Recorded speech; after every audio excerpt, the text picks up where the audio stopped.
अस्सलाम वालेकुम, मैं हूं हबीब अकरम और आप देख रहे हैं प्रोग्राम नुक्ता नज़र। और आज शामी साहब हमारे साथ मौजूद हैं इस्लामाबाद से। वो इस्लामाबाद में तशरीफ रखते हैं और आज उनके साथ जिन मौज़ूआत पर बात होगी, पहले डाल लेते हैं एक नज़र उन मौज़ूआत पर।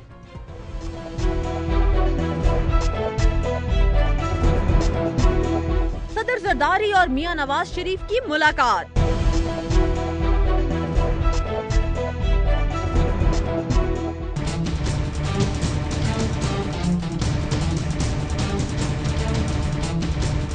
हालात कुछ भी हों, पाक चीन ताल्लुकात मजबूत रहेंगे, चीनी वजीर आजम।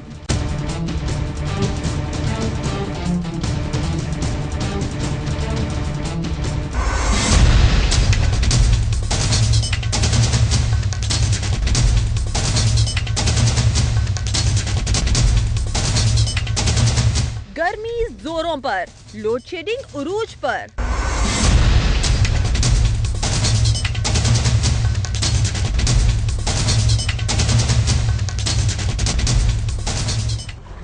जी, प्रोग्राम में एक बार फिर खुशामदीद। शामी साहब से बात करते हैं। शामी साहब, जरदारी साहब और नवाज शरीफ साहब आज मिले।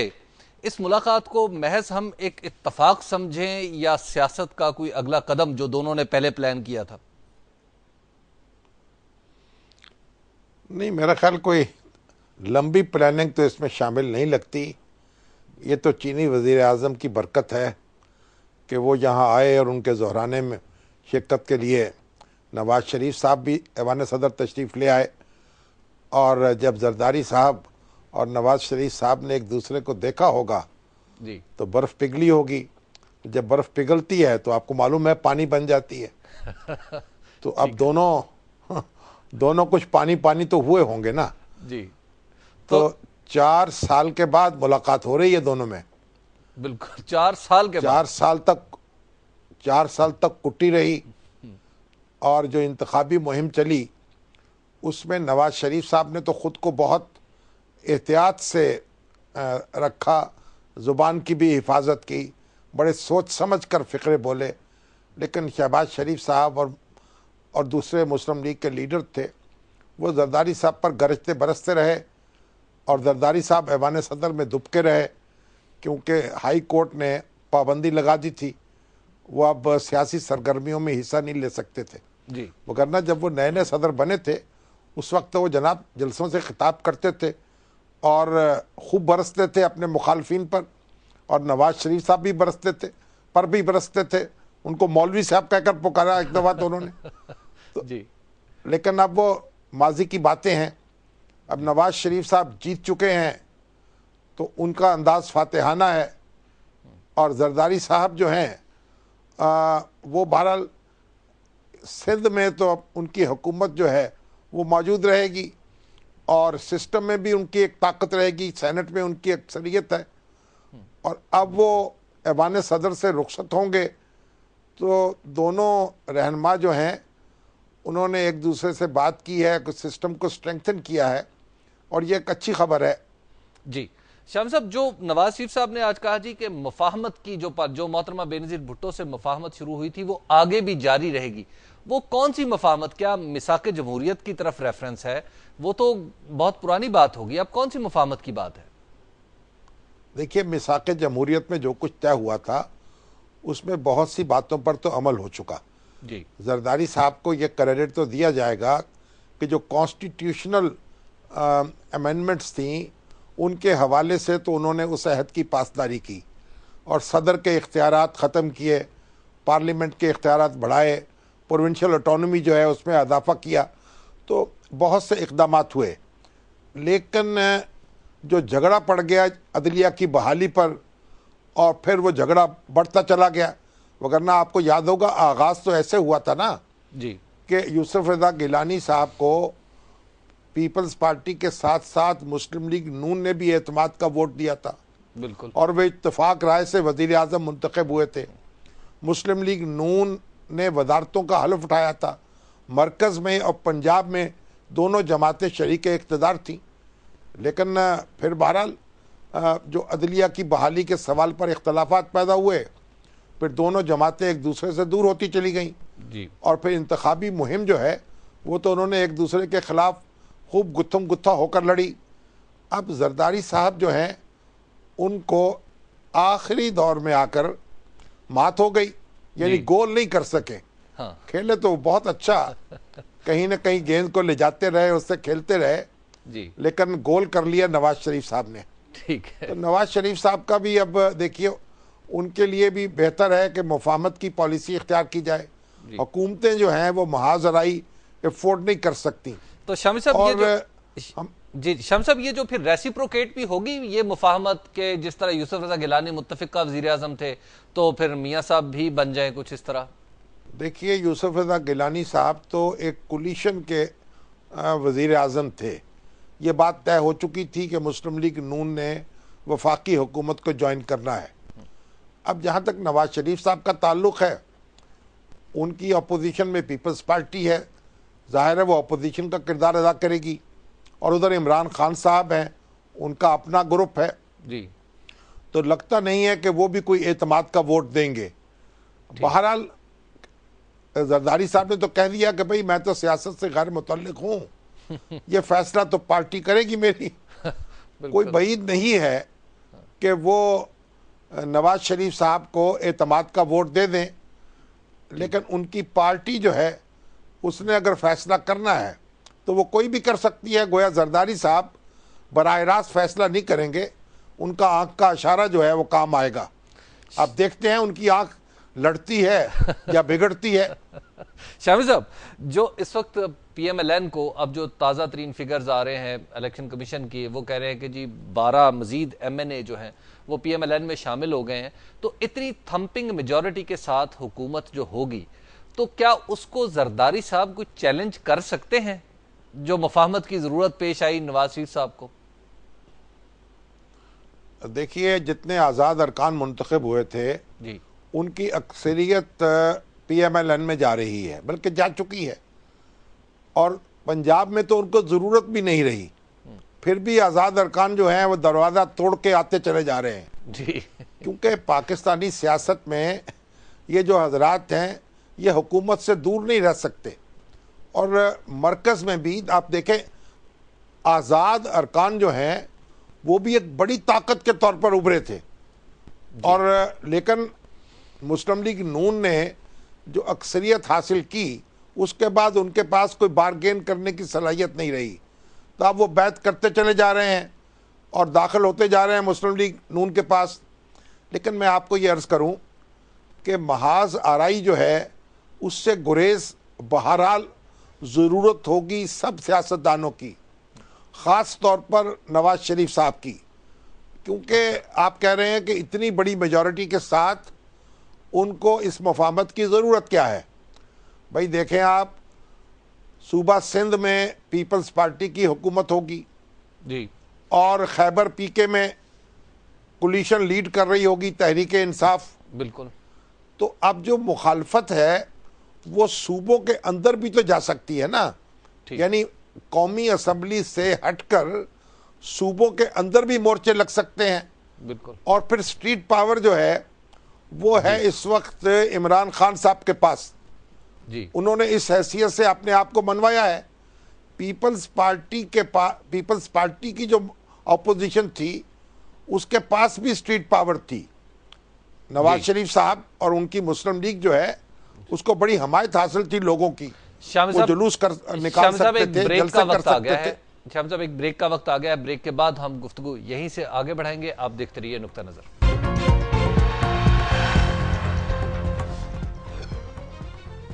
नुक्ता नज़र में एक बार फिर खुश आमदीद। आज शामी साहब हमारे साथ इस्लामाबाद से मौजूद हैं और इस्लामाबाद से उनसे जो बात हो रही थी वो कह रहे थे कि मुफाहमत की ज़रूरत मियां नवाज शरीफ को भी है, क्योंकि सूबों में कम से कम 2 सूबों में हुकूमतें उनकी पार्टी की नहीं है, तो मामला दूसरी तरफ भी जा सकते हैं। जी शाम साहब।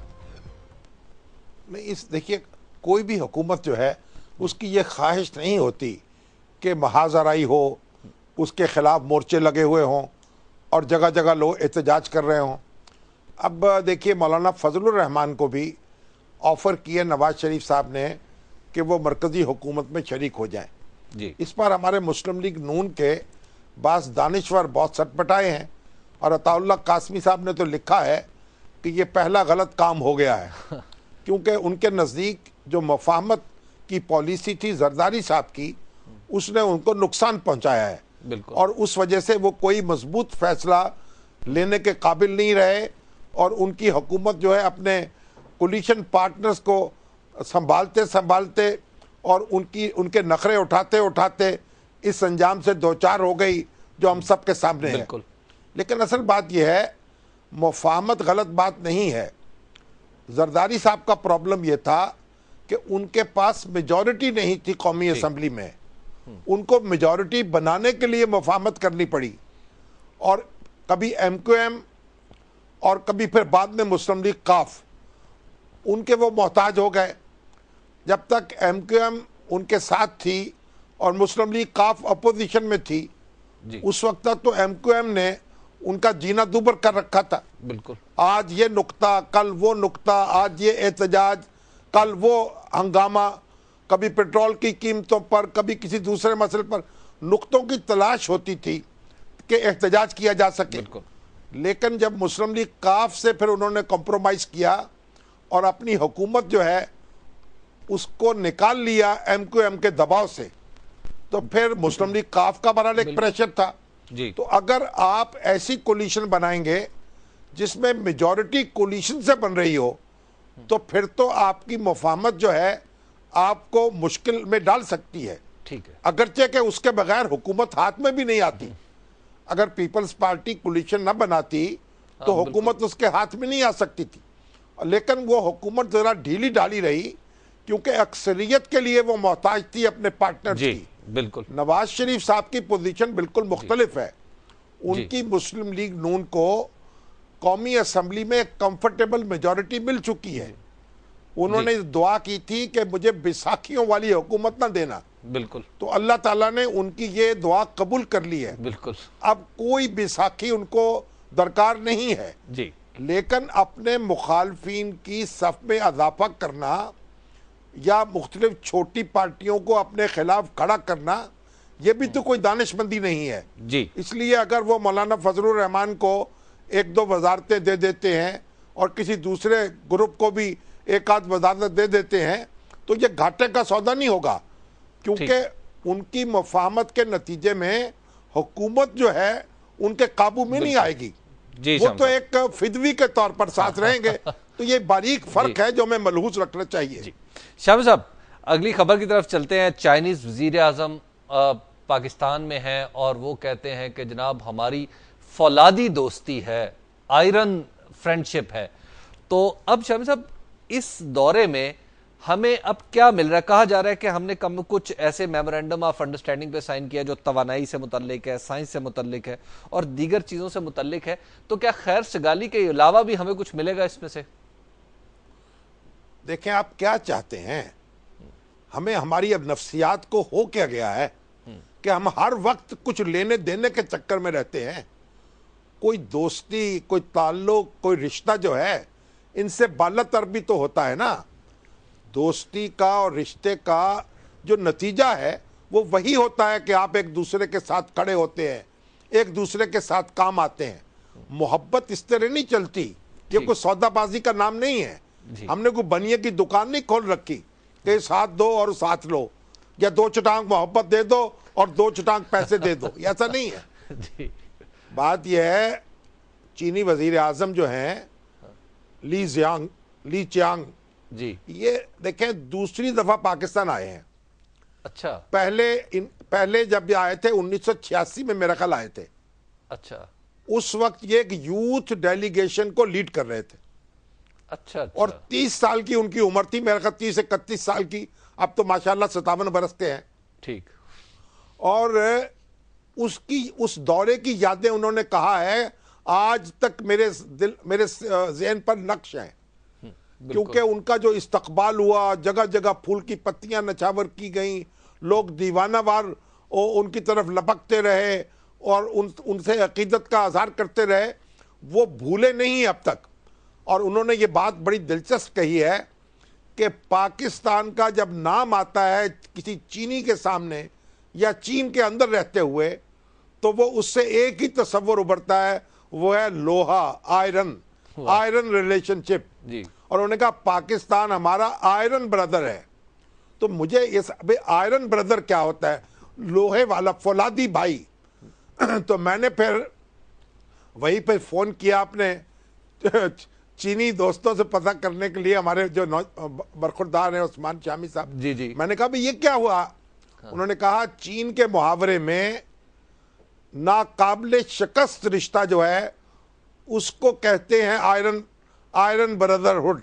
अच्छा अच्छा अच्छा अच्छा। यानी ये रिश्ता, देखिए जो भाईचारा है ना, ठीक है, आप जो मर्जी कर ले, आप अपने भाई को की जो हैसियत है भाई होने की उसको खत्म नहीं कर सकते। बिल्कुल। आप दोस्ती को खत्म कर सकते हैं, लेकिन आप ये नहीं कर, भाई से आप लड़ाई भी हो जाए, नाराजगी भी हो जाए, वो भाई रहेगा।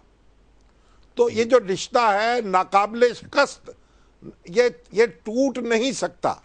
ये चीनी मुहावरे में इसका ये मतलब है। अच्छा। पाकिस्तान और चीन के दरमियान जो ताल्लुक है वो हमेशा बरकरार रहेगा।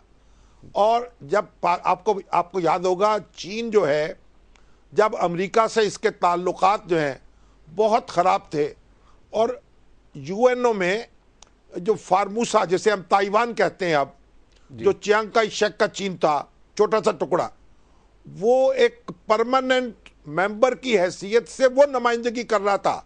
अच्छा। और चीन का हक तस्लीम नहीं किया जा रहा था, और चीन की मेंबरशिप नहीं दी जा रही थी, और वो ताइवान वहां बैठा हुआ था। बिल्कुल। उस वक्त अमेरिका का दबाव था सख्त कि कोई मुल्क चीन के हक में वोट ना देने पाए। पाकिस्तान ने उस वक्त भी चीन के साथ वोट दिया और चीन के हक में आवाज बुलंद की। इब्तदा में पाकिस्तान की और चीन की दोस्ती, उसकी बुनियाद बहुत पहले रख दी गई थी।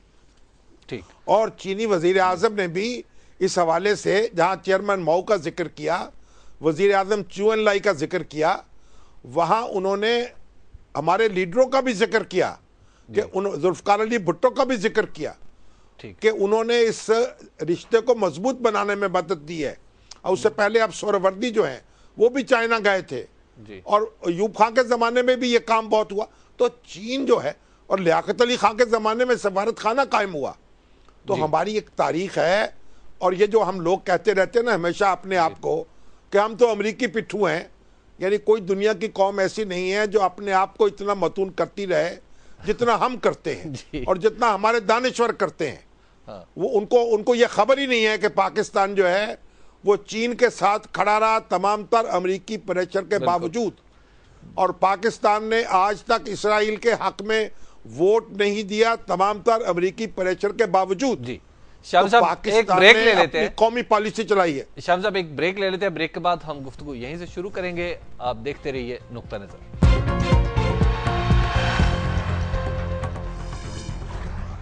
नुक्ता नजर में एक बार फिर खुश आमदीद। श्याम साहब बता रहे थे कि पाकिस्तान ने कई मौके पर अपनी कौमी पॉलिसी को फॉलो किया और अमेरिकन प्रेशर को रिफ्यूज भी किया है, और फिर चीन के साथ खड़े भी रहे हैं। श्याम साहब, जो अब हमारी हुकूमत जी नहीं, एक बात सुन लीजिए भाई, जो हमारा एटमी प्रोग्राम है वो भी इसकी शहादत देता है। ठीक है। और चीन के और पाकिस्तान की रिलेशनशिप तो ऐसी है कि सुल्तान मोहम्मद खान जो एम्बेसडर थे वहाँ मरहूम, बड़े पाकिस्तान के बड़े बुलंद पाया डिप्लोमेट थे, उन्होंने लिखा है कि जब चीन एक वफद पाकिस्तान का फौजी वफद चीन के वजीर आजम चू एन लाई से मिला, और जो भी सामान वगैरह की ज़रूरत थी वो पाकिस्तान को फराहम करने का उन्होंने वादा किया। तो एक बात, वो लंबी कहानी है, मैं वो बयान नहीं करूँगा, फिर किसी वक्त सही। लेकिन एक बात उन्होंने कहा कि चू एन लाई ने यह कहा पाकिस्तानी वफद से कि चेयरमैन माओ का ये फैसला है कि पाकिस्तान को दी जाने वाली जो इमदाद है, सपोर्ट है, उसका कोई रिकॉर्ड ना रखा जाए। अच्छा। हम कोई रिकॉर्ड नहीं रख रहे। हमने आपको क्या आपकी खिदमत की है, क्या दोस्ती का हक अदा किया है, वो रिकॉर्ड हम इसलिए नहीं रख रहे कि हमारी आने वाली नस्लें कहीं उसको पढ़ के, उसको देखकर ये ना समझें कि हमने पाकिस्तान के साथ ये मुरब्बत की थी, ये मुरब्बत की थी, और आपकी आने वाली नस्लें उनके सामने शर्मिंदा हों या उनकी आंखें झुक जाएं। इसलिए हम उसका कोई रिकॉर्ड नहीं रख रहे। पाकिस्तान और चीन की दोस्ती जो है वो आप देखें ये किस तरह की दोस्ती है। और फिर यह बात भी समझें कि पाकिस्तान ने भी चीन का बहुत साथ दिया पूरी दुनिया में। जब दुनिया कुटनी करके बैठी थी, चीन का हुक्का पानी बंद था, पीआईए के जरिए दुनिया से राब्ता था। और पाकिस्तान, फिर आपको तो ये पता है कि पाकिस्तान के जरिए ही किसिंजर जो हैं वो गए, बीजिंग पहुंचे, और निक्सन साहब के दौर में अमेरिका और चाइना के ताल्लुकात का आगाज हुआ। तो पाकिस्तान भी चीन के लिए सीना सपर रहा है और पाकिस्तान ने भी चीन का कदम कदम पर साथ दिया है। और चीन भी अल्लाह के फजलो करम से आज हमारा ट्रस्टेड दोस्त है और टेस्टेड दोस्त है। जी शामिर साहब, अब चीन के साथ हम बात कर रहे हैं तो जब भी हमारी बात होती है हम सोचते हैं कि चीन जो है वो हमारी तवानाई के मामलात में शायद कोई हेल्प कर सके, कोई मदद कर सके। हम इस बहरान से, शामिर साहब, जो लोड शेडिंग की सूरत हाल है इस वक्त, लोग चिल्ला रहे हैं कि जनाब 20-20 घंटे की लोड शेडिंग जारी है इस वक्त। नहीं, पहली बात तो आप सुन लीजिए कि लोड शेडिंग की कोई ऐसी गोली इजाद नहीं हुई जो वो चीन के वजीर आजम जेब से निकालें और आपको पेश करें कि ये खा लीजिए और बिजली आ जाएगी। ऐसा कोई मसला नहीं है। ये बरसों से जो काम हमने किया है, जो अपने पांव पर कुल्हाड़ी मारी है, उसका ये नतीजा है जो हमारे सामने। पानी से बिजली हमने नहीं पैदा की, झगड़े हमारे मुल्क में होते रहे, और कभी एक झगड़ा कभी दूसरा झगड़ा। डैम हम नहीं बना सके, कोयले से बिजली हम नहीं बना सके। तो ये जो हमारी कमजोरियां हैं अब वो हमारे सामने आ गई हैं। जी, चीन का ताउन हमें हासिल है। देखे ना, ये चश्मा जो है उस पर कितने ये जो रिएक्टर लगे हैं, एटमी प्लांट लगे हैं, तीसरा तो बन रहा है। जी बिल्कुल। अब ये जो एटमी, और चीन से मजीद इस सिलसिले में मदद मिल सकती है। चीन से ताउन हो सकता है डैम्स की तामीर में। अच्छा। और इस वक्त आपको मालूम होगा बेशुमार चीनी कंपनियां पाकिस्तान में काम कर रही हैं। हजारों चीनी इंजीनियर और कारकुन पाकिस्तान में मसरूफ़ कार हैं। तो चीन के साथ पाकिस्तान का जो ताउन है वो पाकिस्तान को भी अच्छी तरह गौर करना है कि कहाँ कहाँ हमें दरकार है। जहाँ जहाँ हमें दरकार होगा वहाँ वहाँ हमें मिल जाएगा। चीन की जो इन्वेस्टमेंट है, देखिए 2 अरब डॉलर तक पहुँच गई पाकिस्तान में। बिल्कुल। अब चीन एक बहुत बड़ा पार्टनर बन रहा है पाकिस्तान का। उसकी तजारत जो है हमारी, हम चाइना को एक्सपोर्ट कर रहे हैं जी। और इसी तरीके से चाइना जो है पाकिस्तान में इन्वेस्ट कर रहा है।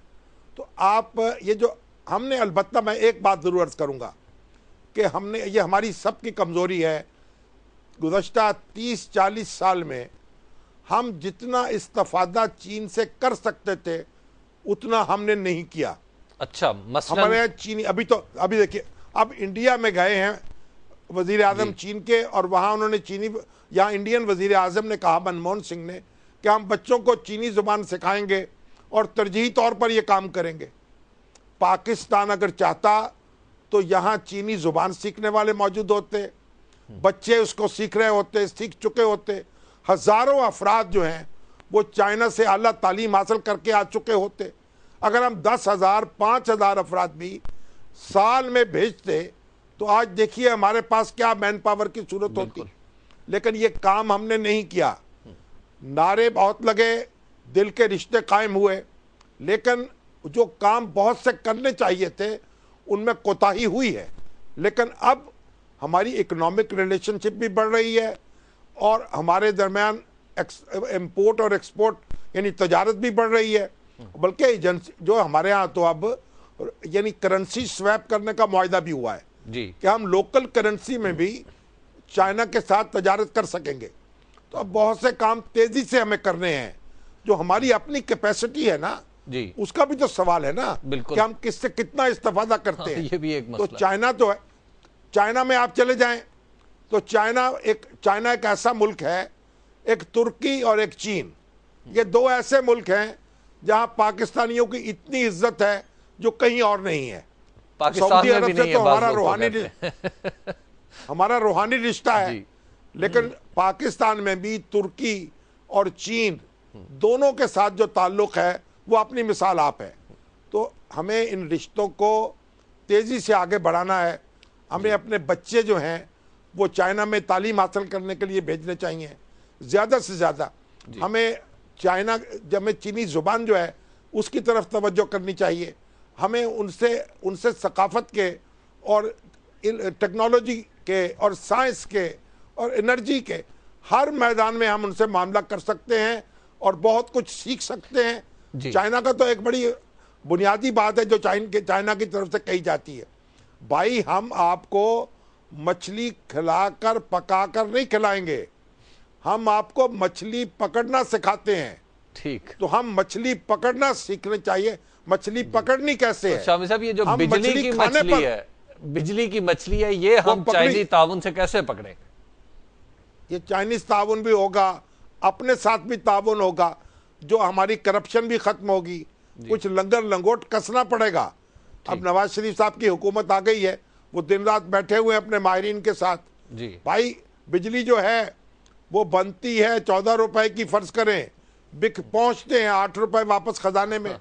तो बिजली तो हम पर गिर रही है, लेकिन अब बहुत से महाजों पे काम करना होगा। कोयले से बिजली पैदा करनी है और ताउन हासिल करना है पानी से सरमायाकारी के लिए, और चीन से एटमी तवानाई जो है वो भी हासिल की जा सकती है। ऐसे रिएक्टर्स देखना चाहिए जैसे अमेरिका इंडिया को फराम कर रहा है, क्या हमें वो चीन से मिल सकते हैं कि नहीं मिल सकते। बहुत से महाज हैं और इंशाल्लाह मेरा ख्याल है कि हम अपनी मुश्किलात पर काबू पा लेंगे, बशर्ते कि हम ये तहैया कर लें कि हमने अपने अंदर जो हमारी बुक्कल में जो चोर मौजूद है उनसे निपटना है जी। अगर उनसे नहीं निपटेंगे जी। शाम साहब, एक ब्रेक का वक्त हो गया है, ब्रेक के बाद हम आएंगे, गुफ्तगू भी होगी और फिर आपके सवालात फेसबुक, SMS और फोन लाइन्स के जरिए जो हमें मौसूल हुए उन पर भी बात होगी। आप देखते रहिए नुक्ता नजर।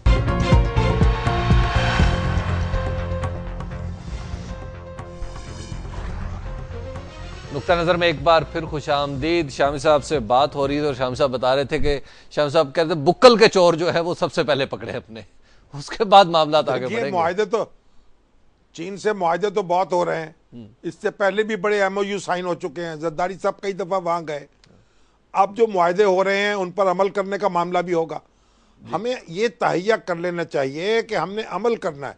ये हमारी जो ब्यूरोक्रेसी फाइलों पर बैठ जाती है, जो हमारे हुक्मरान जो हैं वो करप्शन में और अपने जाती मफाद में उलझ जाते हैं, ये सब चीज़ें तर्क करनी होंगी। बिल्कुल। और मुझे उम्मीद है कि जो अब मैंडेट आया है उसके बाद जो आने वाली हुकूमत है वो उसकी तरजीहात भी मुख्तलिफ होंगी, उसका रवैया भी मुख्तलिफ होगा और उसका किरदार भी मुख्तलिफ होगा।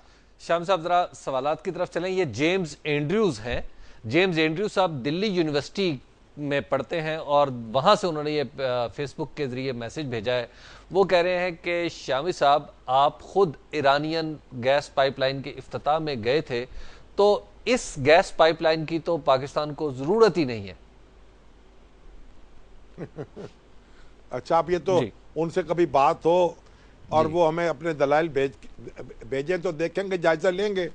देखिए, ईरान से जो पाइपलाइन आनी है वो तो एक मुआहदा करके जा चुकी है हमारी गुज़श्ता हुकूमत, और अब उसको आगे देखना है कि हमने किस तरह अमली जामा पहनाना है और किस तरह हमें कहाँ कहाँ से इमदाद लेके ताउन लेके इस मसले को हल करना है। अभी LNG की बात भी हो रही है, देखे ना, LNG को भी हमने इंपोर्ट करना होगा, कतर से मिलेगी, और गैस की कीमतें कम हो गई हैं, ये भी मैं आपको अर्ज करूँ।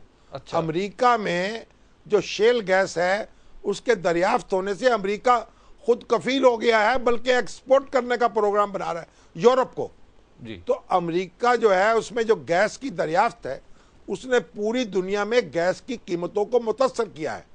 तो गैस की कीमतें कम हो रही हैं, हमें गैस इंपोर्ट करनी पड़ेगी और बड़ी हंगामी बुनियादों पर जी। और फिर ये देखना पड़ेगा कि ये गैस पाइपलाइन है कैसे बनेगी, नहीं बनेगी, ये जायजा सारा लेना पड़ेगा। असल में बात यह है, बुनियादी अहमियत इस बात की है कि हमारी एनर्जी की ज़रूरत पूरी हो। और अभी देखिए, हाइब्रिड गाड़ियां जो हैं वो अब ईजाद हो चुकी हैं, पूरी दुनिया में उसका इस्तेमाल किया जा रहा है।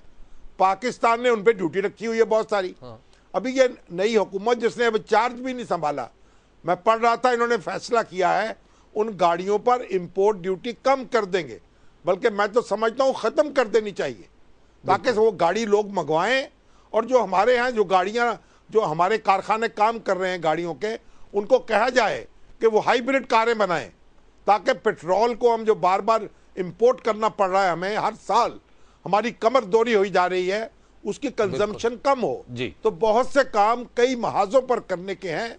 और ये जनाब जो दिल्ली यूनिवर्सिटी से पैगाम आया है, तो दिल्ली जाएंगे कभी तो इनसे डिस्कस कर लेंगे, वरना कुछ ये तफसील से लिख के भेजें तो फिर उसमें गौर करें। सईद अहमद साहब हैं जी मुजफ्फरगढ़ से हमारे साथ फोन लाइन पे जी। अस्सलाम वालेकुम सईद अहमद साहब। वालेकुम अस्सलाम जनाब। पहले तो मैं मुस्लिम लीग नून और मियां नवाज शरीफ साहब को मुबारकबाद देना चाहता हूँ, और दूसरा मैं उनको यही याद दिलाना चाहता हूँ कि अवाम ने हजूरे वाला आपको मैंडेट दिया था इन सियासतदानों का एहतसाब करने के लिए, आप उनके साथ मुफाहमत की बात कर रहे हैं। जी सईद साहब, मुफाहमत वो ये ऐसे बड़ा पंजाबी का मुहावरा है, पंजाबी का मुहावरा है, पिंड पेया नहीं वो चक्के पहले आ गए। जी। और भाई अभी तो एक कदम भी नहीं रखा। नवाज शरीफ साहब को मैंडेट दिया गया है, वो हमारे मसाइल हल करें, तरक्की की रफ्तार को तेज करें, लोड शेडिंग का मसला हल करें, और दूसरे जो मसाइल है दहशतगर्दी का मसला उससे निपटे। ये नहीं कि अपने आपस में उलझ जाए सियासतदानों से। एहतसाब के लिए सुप्रीम कोर्ट काम कर रही है, और हमारी सुप्रीम कोर्ट तो माशाल्लाह आप देखिए, आज मैं देख रहा था कि इंडिया में सुप्रीम कोर्ट जो है IPL के मैच खत्म करने के लिए किसी ने दरखास्त दायर कर दी, बिल्कुल, कि IPL के जो मैच बाकी रह गए वो खत्म कर दिए जाएं। तो सुप्रीम कोर्ट ने कहा नहीं नहीं वो मैच तो बाकायदगी से होंगे जी। तो फिर मुझे अपनी सुप्रीम कोर्ट याद आई। मैंने कहा वो जो दरखास्त गुजार है यहाँ आके दरखास्त देता तो उसको रिलीफ मिल जाती कोई ना कोई, मगर इंडिया क्योंकि हाँ लोड शेडिंग के मामले में तो हमारी सुप्रीम कोर्ट ने भी बिल्कुल कोई हुक्म जारी नहीं किया, क्योंकि उन्होंने कहा कि बदनज़मी है, बदनज़मी की पैदावार हमने खुद पैदा किया बहरान, लेकिन उन्होंने हुक्म जारी नहीं किया। उन्होंने कहा ये काम करने वाले खुद ही जायजा ले ले भाई, और इसको मामलात को ठीक करें। तो अब जो आने वाली हुकूमत है वो करेगी ठीक, वो लड़ने झगड़ने के लिए नहीं आई। भाई साहब ये जरा ध्यान में रख ले। शाम साहब, ये जवाद साहब है हमारे साथ लाहौर से जी। अस्सलाम वालेकुम जवाद साहब। जी वालेकुम अस्सलाम जनाब। अस्सलाम वालेकुम शामी साहब। वालेकुम अस्सलाम। हाँ शामी साहब, मैं आपसे ये पूछना चाहता हूँ कि जैसा कि आजकल चीनी वज़ीर-ए-आज़म इस टाइम पाकिस्तान में मौजूद हैं, और जिस तरह अक्सर ये बात सुनने में आई है कि चाइना पाकिस्तान को बहुत सस्ती बिजली दे सकता है, तो क्या आप ये समझते हैं कि पाकिस्तान इस टाइम सीवियर एनर्जी क्राइसिस में मुब्तला है, तो चीन के वज़ीर-ए-आज़म इस सिलसिले में पाकिस्तान की नई आने वाली गवर्नमेंट की क्या मदद कर सकते हैं? जी, और सवाल का मेरा ये दूसरा हिस्सा ये है कि नवाज शरीफ साहब पहले एक हिस्सा, एक ही सवाल कंसीडर कर लेते हैं आपका जी। पहली बात तो ये समझ लीजिए कि ये जो लोग SMS भी करते रहते हैं, बातें भी फैलाते रहते हैं, इसमें कोई सदाकत नहीं है। वो 3 रुपए यूनिट वाली जो बात चलती है, चीन आपको कतन कोई ऐसा काम नहीं कर सकता। चीन के अंदर पाकिस्तान के और चीन के दरमियान अगर कोई ट्रांसमिशन लाइन बिछे भी जी, तो कितनी मुद्दत लेगी और किस तरह से बिजली आएगी, कोई फौरी हल नहीं है चीनी वजीर आजम के पास। और चीनी वजीर आजम जो हैं वो आपकी इमदाद करेंगे, कर रहे हैं। ये चश्मा पे देखिए जो एटमी प्लांट लग रहे हैं चीन के ताउन से लग रहे हैं। तो इसलिए अपने आप को लोरियां ना दीजिए, गोलियां ना खाइए नींद की, हकायक का सामना कीजिए। कोई ऐसी चीज इजाद नहीं हुई जो पलक झपकते में आपके मसाइल हल कर दे। और चीन से हम इंपोर्ट कर लें, LC खोल के बिजली मंगवा लें, ये इसमें कई अरसा लगेगा। हाँ, इस बात का जायजा लिया जा सकता है कि चीन के अगर जो हमारे सरहदी इलाके हैं वहां से कोई बिजली फराहम हो सकती है कि नहीं, और वो भी उसके लिए बड़ा अरसा चाहिए। अभी इंडिया से इंपोर्ट करने की बात हो रही है, तो भाई पैसे सबको जगह देने हैं। हमारा मसला तो ये है तेल के पैसे नहीं है। बिजली में तेल जब डालते हैं कारखाने में, जो बिजली बनती है उसकी कीमत कम होती है, तेल की कीमत ज्यादा होती है। और ये बदनज़मी है और चोरी है। इन सबको खत्म करें और फिर कोई बैलेंस आएगा, और गैस को और जो हमारा कोयला है उसको इस्तेमाल करें बिजली पैदा करने के लिए। शामी साहब, वैसे चाइनीज हवाले से क्विक फिक्स मेरे ज़हन में आया है। क्विक फिक्स ये है कि फौरी तौर पे आप एक चाइनीज जनरेटर खरीद के अपने घर में चला लें, ये चाइनीज सोल्यूशन हो सकता है। अलबत्ता वो तो हम ऑलरेडी चला रहे हैं। शामी साहब, माजिद अली साहब हैं, वो कह रहे हैं कि शामी साहब ब्रिटिश सफीर पाकिस्तानी पॉलिटिक्स में बहुत इन्वॉल्व नजर आ रहे हैं, इसकी क्या वजह है? नहीं, कोई ऐसे क्या नजर आ रहे हैं भाई? आपके सियासतदान बड़े बड़े वहाँ बैठे हुए हैं, अल्ताफ हुसैन साहब वहाँ तशरीफ फरमा है, कई हमारे नवाज शरीफ साहब के बच्चे भी उधर हैं, पर इमरान खान साहब के बच्चे जो हैं वो भी वहाँ परवरिश पा रहे हैं। तो ये हमारे लीडर जो हैं उनके रिश्ते नाते बरतानिया से काफ़ी अच्छे हैं, और बरतानिया फिर हमारा हुक्मरान भी रहा है। तो फिर अब बरतानिया जो है उसके सफ़ीर साहब बड़े दानिश्वर हैं, कोई ना कोई मशवरा दे दें तो क्या हर्ज है उसमें। ठीक है, इसलिए कि ये काम उनको आप घर की बात ही अब आप देखिए अल्ताफ हुसैन साहब की जो तकरीरें हैं उनका नोटिस बरतानिया लेगा, तो वो हमारी सियासत तो नहीं है भाई, वो सियासत है जो बरतानिया में हो रही है। तो इनको सफीर साहब को चाहिए कि कुछ वहां जब तवज्जो करें बरतानिया की तरफ। आसिम साहब हैं जी कराची से। अस्सलाम वालेकुम आसिम साहब। वालेकुम अस्सलाम जी। मेरा क्वेश्चन ये है शामी साहब से कि हम चाइना से हमारे ताल्लुकात हमेशा से बहुत अच्छे रहे हैं और अभी भी हम यही दावा करते हैं दोनों साइड से। तो अभी ये जो नए चाइनीज प्रीमियर आए हैं हमारे यहाँ पे, ये पाकिस्तान आने से पहले इंडिया गए हैं जी। तो ये कुछ ताल्लुकात क्या पाकिस्तान के अब वो पहले जैसे रहे हैं चाइना के साथ? चाइना इतनी अहमियत देता है पाकिस्तान को? जी आसिम माशाल्लाह, आप भी तो देखे ना, कई ख्वाबों में रहने वाले हैं। कल भी ये सवाल हबीब अकरम साहब ने भी उठाया था।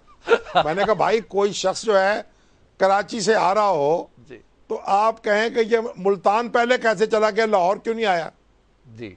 उनका रूट था, उस पर उन्होंने जाना था, और उनके बाद जिस गर्म जोशी से वो यहाँ पहुँचे हैं, जिस तरह उनका इस्तकबाल हुआ है, पाकिस्तान की अपनी एक अहमियत है, स्ट्रेटजिक अहमियत है इस खित्ते में अमन कायम करने के लिए। अफगानिस्तान का मसला सबके लिए बात से तशवीश है, चीन के लिए भी है, हिंदुस्तान के लिए भी है। हर वक्त इन चीज़ों में ना डूबे रहा करें। हमारी कोई इतनी अहमियत है कि नहीं है? हमारी बड़ी अहमियत है, और ये आप नोट कर लें, दोस्ती जो होती है वो इन चीज़ों से बालतर होती। चीन की हमारी स्पेशल रिलेशनशिप है जी। ना उनकी आपने तकरीर पढ़ी, ना उनका इंटरव्यू पढ़ा, ना उनके बयानात सुने, अपने मफरूजों में आप गर्क होकर बैठे हुए हैं। जी शामी साहब, हमारे आज के प्रोग्राम का वक्त खत्म हो गया है। कल फिर हम इसी वक्त इस जगह से अपने नाजरीन की खिदमत में हाजिर होंगे। हमें दीजिए इजाजत। अल्लाह ने के बाद।